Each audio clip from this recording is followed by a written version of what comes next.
So our next term is to baste. And basting, you use a couple of different tools. The first tool is called a baster.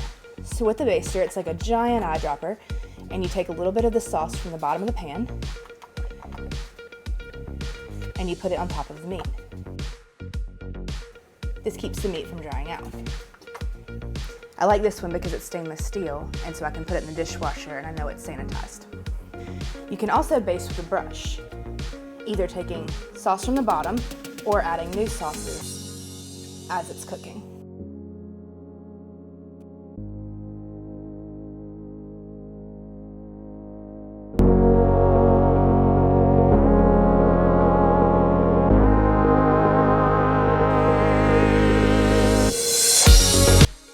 Most of us are familiar with refrigerators and freezers. Typically, they're in side-by-side or stacked versions with a refrigerator on the bottom and the freezer on the top.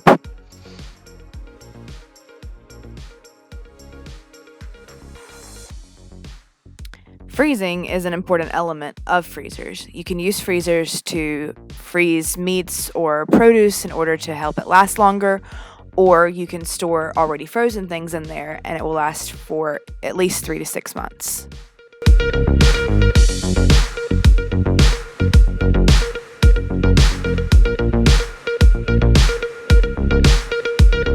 Thawing is an important consideration when cooking.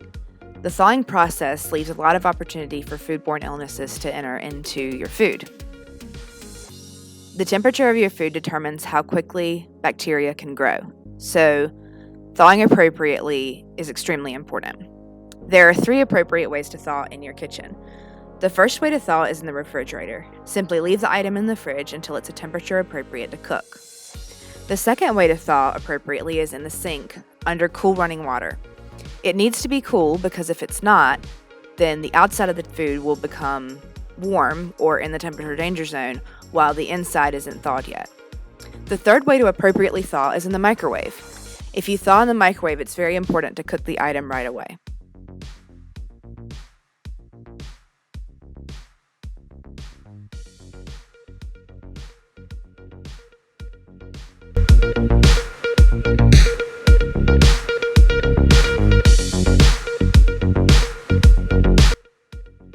To dissolve is to cause a solid food to turn into or become part of a liquid.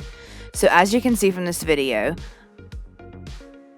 adding the liquid into the powdered drink mix allows it to become part of that liquid.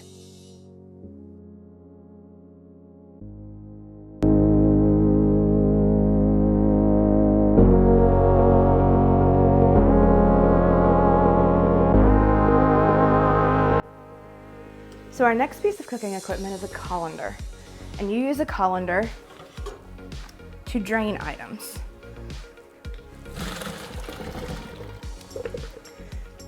You can also use paper towels, dish towels, or a dishcloth to lay items on after washing to drain.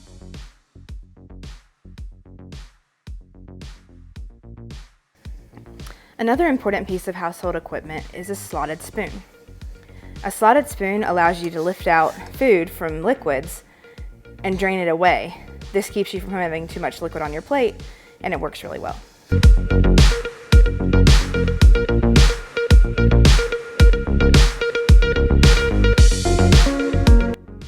The term strain is very similar to the term drain. To strain, you use a strainer, which is a bowl made of wire mesh. This allows for smaller particles to be contained. It works well for things like broccoli.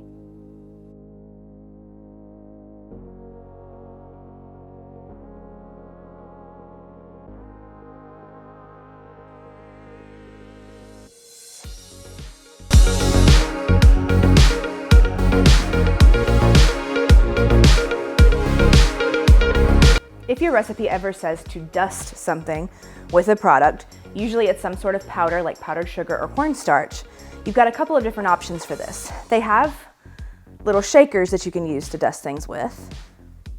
And a lot of times you'll see people use stencils and stuff so that it's in certain shapes, or you can just use a sieve. And these are really important to have on hand for a lot of different reasons. They're great for straining small amounts of things or straining pickles or olives.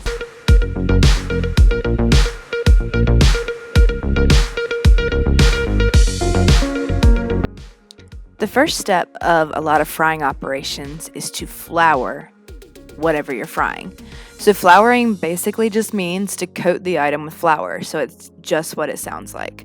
So as you can see in this video, we're flouring and then dipping in egg wash and then dipping in breadcrumbs. So that first step, it's flouring.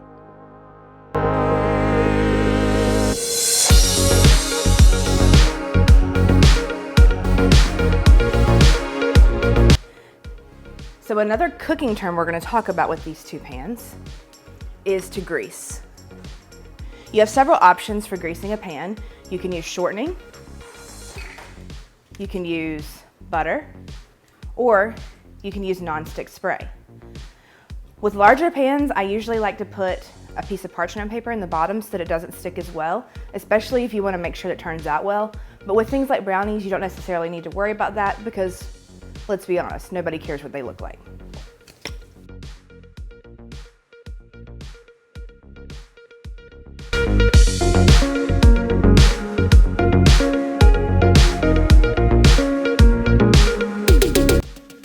Marinating is a term used to describe soaking a meat in a sauce to add flavor. Usually it's done overnight. It's super important that you do this in the refrigerator and that any marinade that's left over that you throw away or heat up to boiling in order to kill any bacteria.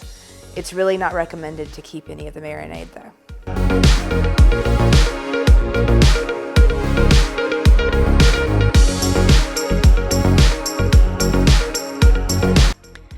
So tenderizing is a process that's usually done to meats to break them down a little bit and make them less tough to chew. You can do this in a few different ways. This is called a meat tenderizer, which is pretty much a mallet that you hit the meat with and it breaks down the tissues. You can also do this with a rolling pin. It's a good idea to put it in a Ziploc bag when you do this though, because the juices from the meat have a tendency to spread in the kitchen as you're doing it. Another way that you can tenderize food is by using something called meat tenderizer. It's a chemical that you put on food that breaks down those tissues as well. If you leave it on the food too long before you cook it though, the meat has a tendency to get too soft and it's a little bit off-putting.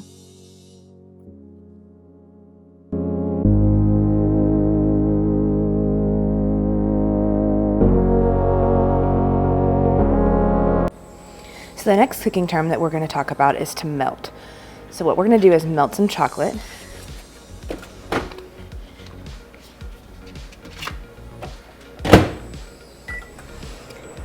The easiest way to do this is in the microwave.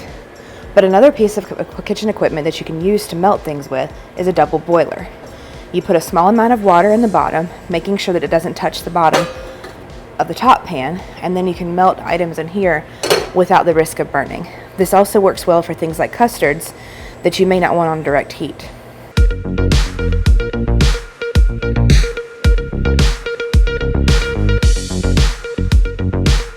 So season is a cooking term that you think about as putting seasoning on a particular item, but you also need to season cast iron pans. In order to wash cast iron, it's a myth that you can't use water. You definitely don't want to use soap, however. Once you've washed your pan, put it on the heat until it dries out completely. Add a little bit of oil. Make sure the oil you use is an oil with a low smoke point, such as avocado or canola, but definitely don't use olive oil or butter. Spread your oil around completely on the inside. Make sure you use a pot holder.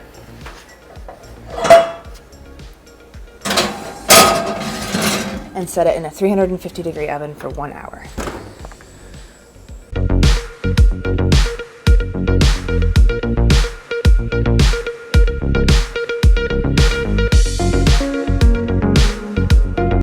Venting is an important step in cooking a lot of different things, especially in the microwave, because containers can expand and cause pretty big issues. So you can do this a couple of different ways. You can just put saran wrap over top of it and poke a couple of holes. If you're cooking something in the oven, you can use foil and do the same thing. But I love these Tupperware containers because they have a little vent in the top, so you can leave the lid on so it doesn't explode, but allows the steam to escape so that you don't end up with a mess.